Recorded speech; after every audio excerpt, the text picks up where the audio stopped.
you're not bad at social media marketing. You might have a limited mindset with sales and marketing and a bit of a hard time with technology, but you are not bad at marketing your business on social media. Maybe you've put some posts out there or some videos and maybe advertising campaign and you didn't see the results you were expecting.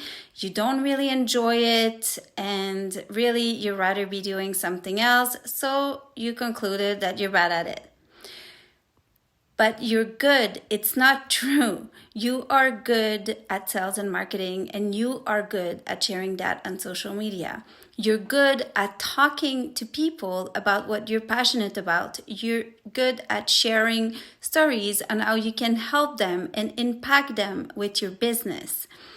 You're good at that. What you need is a system to be able to share your passion in a simple and efficient way on Facebook and Instagram.